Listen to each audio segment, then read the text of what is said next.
Cell और cell organelles.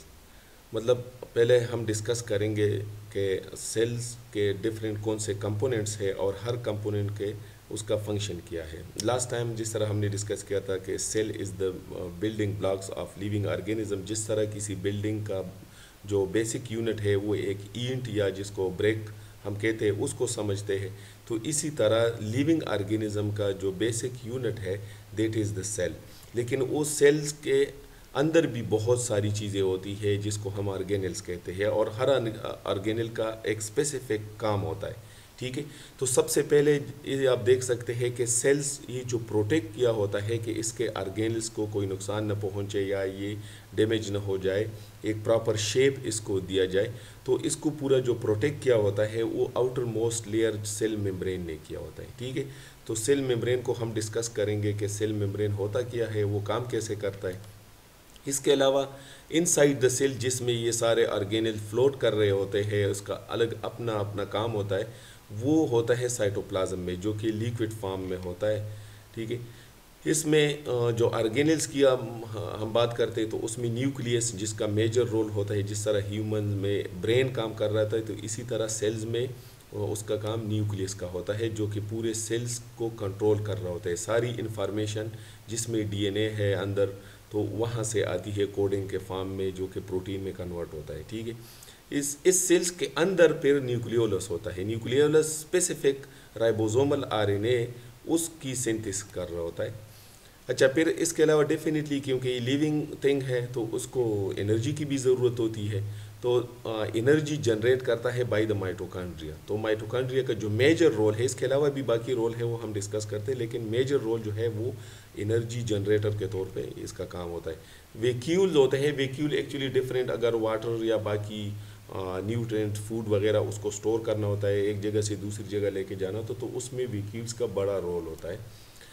अच्छा, इसमें जिस तरह मैंने जिक्र किया कि जो nucleus which can control the whole cell, और इसमें जो डीएनए होता है वो कोड होता है, उसकी कोडिंग होती है to converted synthesis in the form of different proteins, वो प्रोटीन बनाता है। अच्छा, वो प्रोटीन जो है उसकी सिंथेसिस एक ख़ास साइटोप्लाज्म के एक पार्ट में होता है, तो इसमें रफ एंडोप्लाज्मिक रेटिकुलम का बड़ा रोल होता है। इसके ऊपर ये राइबोसोम्स जो है ना बाउंड होते हैं, तो इसलिए इसको हम रफ एंडोप्लाज्मिक रेटिकुलम को कहते हैं। एक दफ़ा जब ये सिंथेसिस हो जाए तो फिर ये ट्रांसपोर्ट होते हैं एक डिफरेंट सेल्स पार्ट्स में। अगर वो सिक्रीटरी प्रोटीन होते हैं so then they can go out from the cell. अगर वो इनसाइड द सेल के कोई प्रोटीन होते हैं तो वो फिर सेल के अंदर वो अपने स्पेसिफिक लोकेशन पे चले जाते हैं। लेकिन अगर वो प्रोटीन न्यूक्लियर प्रोटीन होते हैं तो वो वापस न्यूक्लियस में फिर चले जाते हैं। तो लेकिन प्रोटीन सिंथेसिस में मोस्टली इस पार्ट में होता है जो कि रफ एंडोप्लाज्मिक रेटिकुलम का उसमें बड़ा रोल होता है। ठीक है, इसके अलावा स्मूथ एंडोप्लाज्मिक रेटिकुलम जिसके ऊपर राइबोसोम बाइंड नहीं होते, तो इसलिए इसको स्मूथ एंडोप्लाज्मिक रेटिकुलम कहते हैं, उसका भी बड़ा मेजर रोल होता है इस पूरे प्रोसेस में। गल्जी अपरेटस जो कि ये सिक्रीटरी वेजिकल के फॉर्म में इस प्रोटीन को एक जगह से दूसरी जगह लेके जाता है, और इसको जो पोस्ट प्रोटीन एक दफ़ा बन रहा होता है उसके बाद एक पूरा प्रोसेस में बड़ा रोल प्ले करता है। ठीक है, सेंट्रोजोम एक्चुअली ये दो मेजर इसके यूनिट्स है। तो इसमें जो सेंट्रोजोम है ये सेल डिवीजन में इसका बड़ा रोल है। इसके अलावा भी इसके मेजर रोल्स और भी है, तो वो डिस्कस करेंगे। Ribosome has is really a very important organelle in the cell. जो माइक्रोट्यूब्यूल है, माइक्रोट्यूब्यूल जो ट्यूब्यूलिन प्रोटीन एक टाइप ऑफ प्रोटीन है उससे बने होते हैं। इसके ये एक किस्म के ह्यूमन में जिस तरह बोन मसल्स हमारे बॉडी में होते हैं, तो इस तरह इसको भी एक स्ट्रक्चर देने के लिए साइटोस्केलेटन जो कि माइक्रोट्यूब्यूल और ट्यूब्यूलिन इन चीज़ों से बना होता है। ठीक है, लाइसोसोम एक्चुअली जो अगर कोई वेस्ट मटेरियल हो सेल्स में या कोई टॉक्सिक मटेरियल हो तो उसको डिस्ट्रॉय करना होता है, तो इस लाइसोसोम के अंदर जो एंजाइम्स होते हैं हाइड्रोलेजेस, उसका मेजर रोल उस टॉक्सिक चीज़ों को डिस्ट्रॉय करना होता है। ठीक है, तो सबसे पहले आते हैं सेल मेम्ब्रेन। सेल मेम्ब्रेन जिसको प्लाज्मा मेम्ब्रेन भी कहते हैं, ये लिपिड बाइलेयर से बना होता है। ये बाइलेयर इसलिए बाई दो को कहते हैं, तो ये लिपिड लेयर एक है और ये दूसरा लेयर है, तो ये दो लेयर मिलके ये लिपिड बाइलेयर कहते हैं, इसको कहते हैं। और ये सबसे सेल के आउटर मोस्ट लेयर होता है। ये सिर्फ प्रोटेक्शन नहीं करता सेल्स की, तो इसके अलावा इसका भी बड़ा मेजर रोल होता है। किसी ख़ास चीज़ों को ये एक बैरियर के तौर पे काम करता है। अच्छा, बैरियर के तौर पर कैसे काम करता है? ये एक्चुअली लिपिड से बना होता है, लिपिड बाइलेयर से। तो जो नॉन पोलर मटीरियल्स है, नॉन पोलर मटीरियल उस मटीरियल को कहते हैं जो वाटर के साथ मिक्स नहीं होते। ये उन मटीरियल्स के ट्रांसपोर्ट में हेल्प करता है, ठीक है। ये बैरियर जो परमिएबल बैरियर है, इसको डिफरेंशियली परमिएबल बैरियर कहते हैं। उनमें जो नॉन पोलर मटीरियल्स होते हैं उनके ट्रांसपोर्ट में from in outside to inside उसको क्रॉस करने में वो हेल्प करते हैं। लेकिन जो आयनिक मटेरियल है, जो जिसके ऊपर पॉजिटिव या नेगेटिव चार्ज होते हैं, तो उनको वो ये प्रिवेंट करते हैं, ठीक है। अच्छा, ये जिस तरह मैंने जिक्र किया, it is the outer most layer of the animal cells. और क्यों अच्छा, यहाँ पे प्लांट सेल का वो हम जिक्र नहीं करते, क्योंकि ये प्लांट सेल में आउटर मोस्ट लेयर जो है वो सेल वाल होता है, ठीक है। अच्छा, ये 1972 में दो साइंटिस्ट सिंगर और निकोलसन ने ये प्रपोज किया था एक मॉडल, जिसको इन्होंने फ्लूइड मोज़ेक मॉडल कहा था। अच्छा, फ्लूइड मोज़ेक मॉडल क्यों कहा था? इसकी वजह ये थी कि ये इन्होंने प्रपोज किया कि ये एक फ्लूइड फॉर्म में होता है ये मेम्ब्रेन, और इसमें जो प्रोटीन और बाकी चीज़ें हैं ये फ्लोट कर रहे होते, ठीक है। तो इसलिए इन्होंने इसको एक मॉडल का नाम दिया जिसको फ्लूइड मोज़ेक मॉडल कहते हैं। अच्छा, सेल मेम्ब्रेन में मेजर जो चीज़ें हैं वो चार कंपोनेंट्स होते हैं। एक लिपिड होता है, जो मेजर, माइनर की बात नहीं कर रहा हूँ, जो मेजर इसमें चार कंपोनेंट्स होते हैं। एक लिपिड होता है, दूसरा प्रोटीन होता है, तीसरा इसमें कार्बोहाइड्रेट के जो चेन्स, डिफरेंट चेन्स बाइंड होते हैं वो होते हैं, और इसके अलावा कार्बोहाइड्रेट्स का भी बड़ा रोल है, स्पेशली सेल रिकग्निशन में, पहचानने में। किसी बाहर से अगर एंटीजन आ रहा है तो वो कार्बोहाइड्रेट उसको पहचानने में बड़ा हेल्प करता है, ठीक है। तो अगर लिपिड की बात करें तो लिपिड 20 to 40% इसमें लिपिड है, और 60 to 80% इसमें प्रोटीन है। अच्छा, ये फास्फोलिपिड जिस तरह मैंने जिक्र किया कि ये लिपिड बाइलेयर है, तो इसको इंडिविजुअली एक यूनिट को अगर हम देख ले, ये एक यूनिट जो फास्फोलिपिड है, इसका एक हेड होता है और टेल होता है। हेड जो है वो बना होता है ग्लिसरॉल से, और इसके साथ फास्फेट अटैच होता है, जो इसलिए इसको फास्फोलिपिड कहते हैं कि इस फास्फेट जो लिपिड के साथ फास्फेट ग्रुप भी अटैच होता है, तो जिसकी वजह से इसका नाम फास्फोलिपिड है, ठीक है। लिपिड क्योंकि ये ग्लिसरॉल और फैटी एसिड से बना होता है, तो इसलिए इसको लिपिड कहते हैं। ये इसके दो सब यूनिट्स हैं। अच्छा, जो हेड है इसको हाइड्रोफिलिक भी कहते हैं। हाइड्रोफिलिक मीन हाइड्रो वाटर, तो इस वजह से इसका नाम हाइड्रोफिलिक, जो कि वाटर लविंग कहते हैं।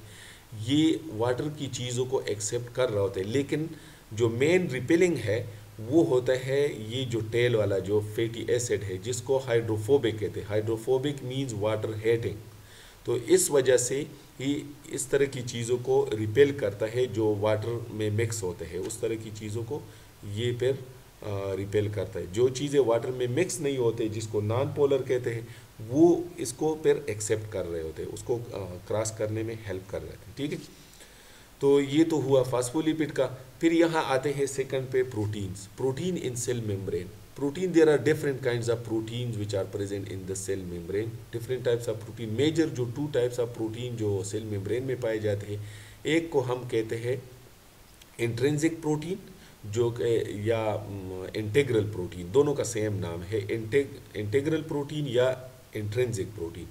ये प्रोटीन पूरे मेम्ब्रेन को क्रॉस कर रहे होते हैं, तो इसलिए पूरा इंटीग्रल मीन्स के पूरा वो उसमें दोनों लिपिड बाइलेयर में वो क्रॉस कर रहे होते हैं, ठीक है, पूरे मेम्ब्रेन में होता है।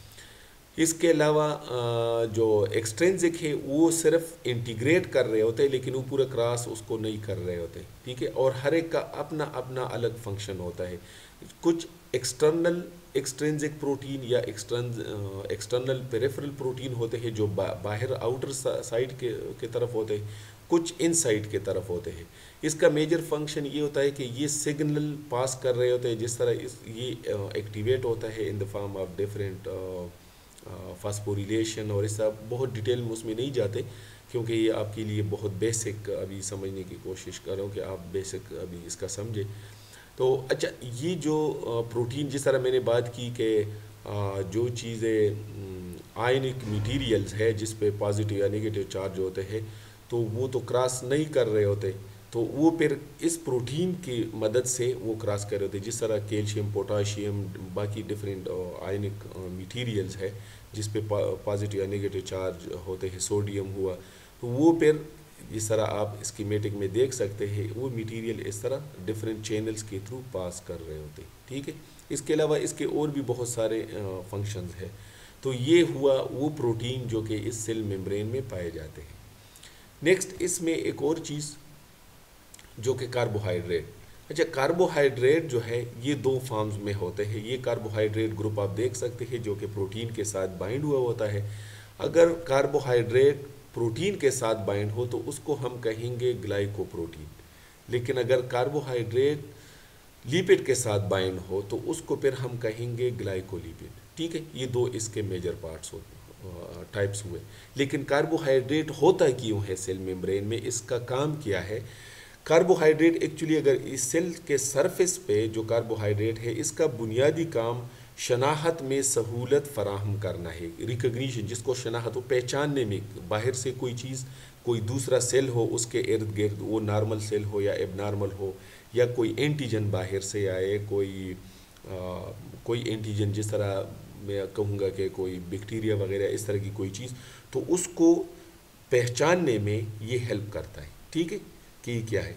दूसरा, सेल्स को एक सेल को दूसरे के दरमियान फ़र्क बताता है, तो वो काम जो है वो कार्बोहाइड्रेट का होता है।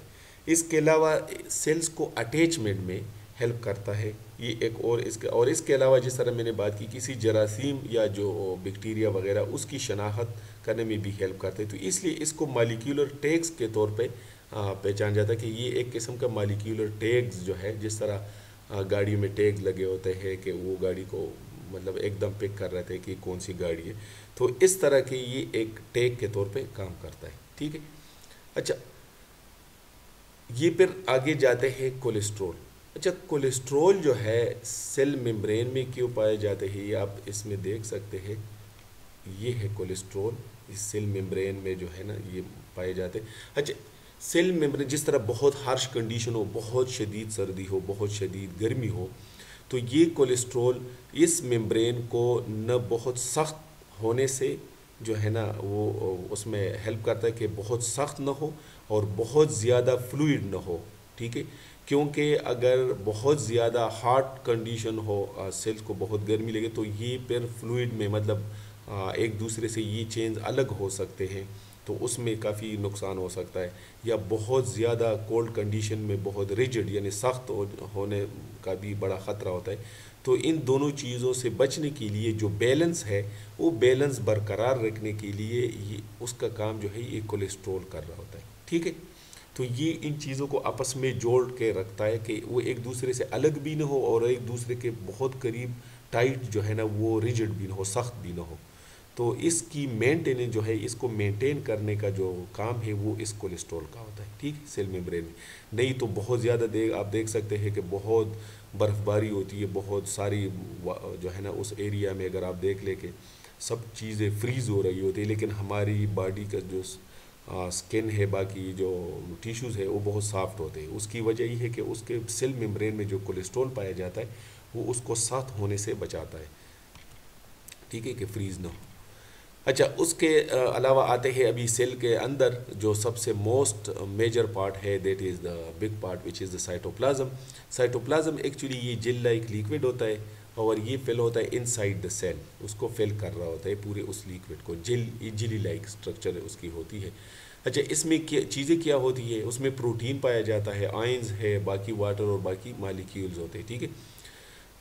ये इसका काम क्या, इसमें बहुत सारे मेटाबॉलिक पाथवेज होते हैं। जिस तरह मैंने बात की, सबसे बड़ा जो मेटाबॉलिक पाथवे है, बाकी ये जो ग्लाइकल, ये सारी चीज़ें भी होती है, लेकिन इसका प्रोटीन सिंथेसिस जो है ना बहुत मेजर एक रोल है, जो कि कंट्रोल होता है डिफरेंट जीन से।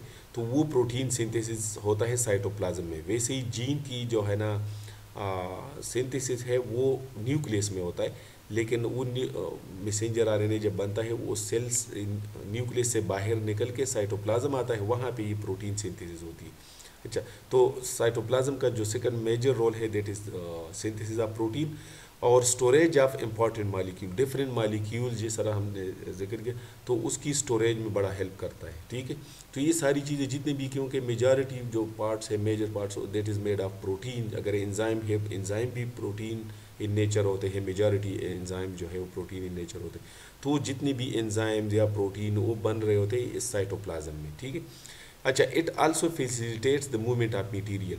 ये कोई प्रोटीन एक जगह पे अगर जिस तरह रफ एंडोप्लाज्मिक रेटिकुलम जिस तरह मैंने जिक्र किया कि प्रोटीन सिंथेसिस में हेल्प करता है, यहाँ जब प्रोटीन बन रहा होता है तो वो प्रोटीन अगर बाहर का प्रोटीन हो जो एक्स्ट्रा सेलुलर मैट्रिक्स का हो या सेल मेम्ब्रेन का प्रोटीन हो या किसी न्यूक्लियस का हो, तो उसको एक जगह से दूसरी जगह ले जाने में ये साइटोप्लाज्म बड़ा रोल प्ले करता है, क्योंकि ये लिक्विड फॉर्म में, जेली फॉर्म में होता है, तो उसमें वो चीज़ें मूवमेंट आसानी से कर सकते हैं। ठीक है, तो इसलिए it also facilitate the movement of material. अच्छा, फिर न्यूक्लियस के तरफ आते हैं। न्यूक्लियस जो है ये इसकी फर्स्ट टाइम जो presence of cell nucleus that was reported, ये रिपोर्ट किया था बाई रॉबर्ट ब्राउन 1838 में, और इसका जो साइज़ है वो 5 to 10 माइक्रोमीटर इन साइज़ होता है। वैसे ही जो सेल्स का साइज़ है वो तकरीबन 40 माइक्रोमीटर तक होता है। ठीक है, और अबाउट 40, ये मतलब कम भी हो सकता है और थोड़ा सा अगर उससे ज़्यादा, लेकिन 40 तकरीबन 40 माइक्रोमीटर अगर मैं एवरेज लगाऊं तो तकरीबन इतना होता है।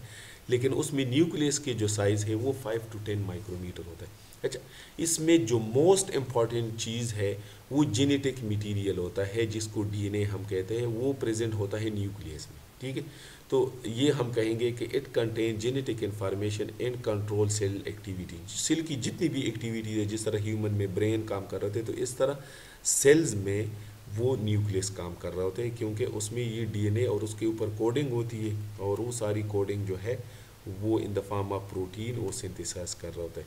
अच्छा, इसका जो आउटर मेम्ब्रेन है, ये आप देख सकते हैं, वहाँ पे पोर्स होते हैं जिसको हम न्यूक्लियर पोर कहते हैं, और ये न्यूक्लियर मेम्ब्रेन में ये न्यूक्लियर पोर होते हैं। ठीक है, जिसमें इसका मेजर पार्ट्स ये चीज़ों को ट्रांसपोर्ट और उसमें बड़ा हेल्प करता है। अच्छा, फिर इसमें क्रोमेटन है। क्रोमेटन जो है ये बना होता है, ब्रॉडली अगर मैं इसका जिक्र करूँ तो ये डीएनए और प्रोटीन से बना होता है, जिसमें क्रोमोसोम की जो मैंने जिक्र किया कि क्रोमोसोम, तो ये डीएनए और प्रोटीन ये इसको क्रोमेटन कहते हैं। क्रोमेटन दो फॉर्म में होता है, ये या कंडेंस होगा, बिल्कुल पैक्ड होगा, उसको कम्पैक्ट कहते हैं, और या थोड़ा डिफ्यूज़ होगा। तो ये आप देख सकते हैं जो रिलैक्स फॉर्म में है ये डिफ्यूज़ क्रोमेटन है। ठीक है, फर्दर इसको किसी टाइम पर डिस्कस करेंगे कि इसका दो जो टाइप्स है, यू क्रोमेटन और हेट्रोक्रोमेटन, जिस एक रिलैक्स क्रोमेटन और एक कम्पैक्ट क्रोमेटन होता है, उसका क्या फंक्शन है और वो क्यों इस तरह होता है। ठीक है, अच्छा, ये आप फिर देख ले न्यूक्लियोलस। ये न्यूक्लियस के अंदर जो बिग एरिया है दैट इज़ द न्यूक्लियोलस, और न्यूक्लियोलस का जो मेजर रोल है that is the ribosomal RNA synthesis. ठीक है, इसके अलावा ये कंडेंस क्रोमेटर, जिस तरह मैंने जिक्र किया कि ये कंडेंस क्रोमेटन होते हैं। क्रोमेटन दो फॉर्म में, जिस तरह एक रिलैक्स जो डिफ्यूज क्रोमेटन और एक कंडेंस क्रोमेटन। तो ये एक ब्रॉड जो है ना, मैंने जिक्र किया कि न्यूक्लियस का जो स्ट्रक्चर है और वो काम क्या करता है। ठीक है, नेक्स्ट ऑर्गेनेल माइटोकॉन्ड्रिया। माइटोकॉन्ड्रिया ये आप देख सकते हैं, अगर इसको जूम आउट कर ले तो माइटोकॉन्ड्रिया इस तरह, इसमें सिस्टर्न, ये सारी चीज़ें आप देख सकते हैं, जो इसका मेजर मॉर्फोलॉजी है। मेजर इसका जो रोल है that is the power house of the cell.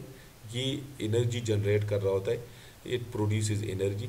अच्छा, इसके कैल्शियम बैलेंस में भी बड़ा रोल होता है, और इसके अलावा सेल डेथ, जैसे अगर सेल बहुत ओल्ड हो जाए या इसके अलावा जो कोई एबनॉर्मलिटी सेल में आ जाए, तो उस सेल की डेथ में ये माइटोकॉन्ड्रिया बड़ा रोल अदा करता है। नेक्स्ट जाते हैं वैक्यूल्स की तरफ। वैक्यूल जो है ये बड़ा रोल प्ले करता है ऑस्मो रेगुलेशन में, स्टोरेज में, जिस तरह मैंने बात की। प्लांट्स में तो वैसे ही वैक्यूल बहुत बड़ा होता है, और उसमें वाटर की स्टोरेज होती है। लेकिन जो एनिमल में स्मॉलर इन साइज़, ये छोटे होते हैं, ठीक है, उसमें ये एक्सक्रीशन, डाइजेशन, इन चीज़ों का में जो है ना ये बड़ा रोल प्ले करता है, ठीक है। इसके अलावा ये एंडोसाइटोसिस और एक्सोसाइटोसिस प्रोसेस में भी बड़ा इसका मेजर रोल होता है, क्योंकि चीज़ों को बाहर लेके जाना, बाहर से अंदर लेके आना, वो सेलुलर मेम्ब्रेन की इन्वेजन जो होती है या तो उसमें इसका भी बड़ा रोल होता है वैक्यूल का।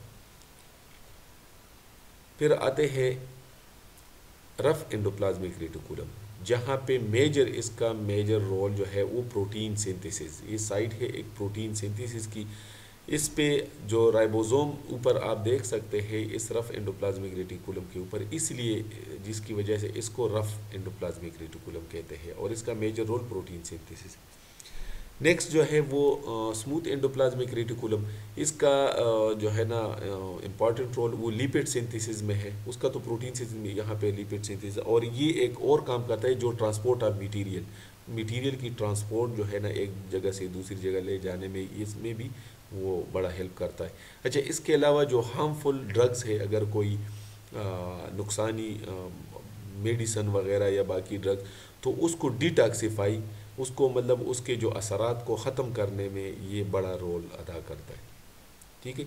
इसके अलावा जो गाल्जी ऑपरेटस आप देख सकते हैं, अगर इसको हम जूम आउट में इस तरह देख लें तो ये first time it is studied by the Camillo Golgi. उस वजह से वो जो साइंटिस्ट का नाम था कैमिलो गाल्जी, तो इसका नाम जो है ना वो गाल्जी रखा गया, गाल्जी ऑपरेटस। ये 1898 में इसने इसको स्टडी किया। इसका जो साइज़ है वो 20 नैनोमीटर है। अच्छा, ये जहन में याद रखें, वो प्रीवियसली हमने जिस तरह बात की वो माइक्रोमीटर की बात की, लेकिन यहाँ पे फर्दरी बहुत ज़्यादा छोटा है, तो इसलिए ये नैनोमीटर रेंज में है, 20 नैनोमीटर इन डायमीटर इसका साइज़ है। ये क्या करता है, ये helps in the storage of secretory products. जो सिक्रीटरी प्रोडक्ट्स है वेजिकल फार्म में, मतलब ये सिक्रीट होते हैं फिर, तो उसमें ये उसकी पैकिंग और वो सारा उसको पैक कर रहा था और फिर इसको आगे फॉरवर्ड करके लेके जाता है। अच्छा, इसके अलावा ये it is synthesize in the nucleolus, ठीक है।